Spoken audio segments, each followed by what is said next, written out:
Hey, also, Mrs. Murdock asked me to put this video together telling my story a little bit about like what my math situation was when I was younger, and hopefully it'll help you guys out a little bit, because I wish I would have had some of this advice and listened to it, because I was like a lot of you and had the exact same mentality, like when am I ever going to use this again, all that bad attitude.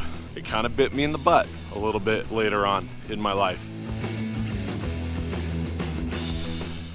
So when I was in high school, the requirements back then was that all you had to have was pre-algebra to graduate high school. And that was my sophomore year. And so I was like, I just want to do the bare minimum, give me the bare minimum, get me out of here. So I took pre-algebra in Mr. Grossbeck's class. I copied half the answers out of the back of the book, and then I passed the class, and that's all I needed to do. Graduated high school.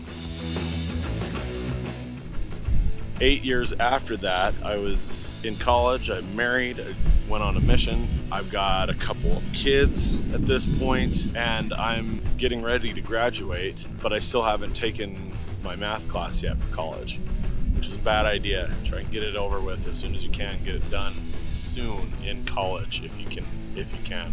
I could have, and I just didn't want to. I procrastinated because I was not a big fan of math. Anyway, so I went to take a placement test to determine which level of math I needed to take to pass college math.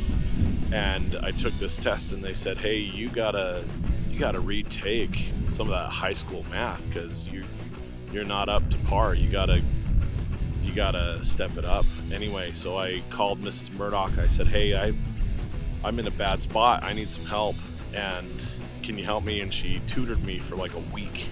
And after that week, I went and took that placement test again, tested out of all of that high school math, and was able to go straight to 1020. And the requirements for my degree, you had to pass at least 1030 to graduate college. And so all I needed was a semester of 1020 and 1030, and I could graduate. So I guess the whole point is, don't put off the stuff that you got to get done.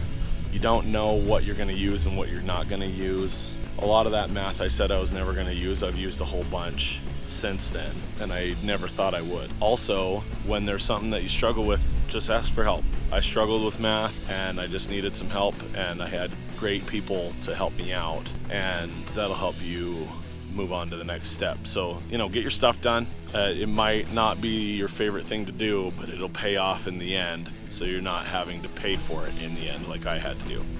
So yeah, anyway, get your math done, y'all.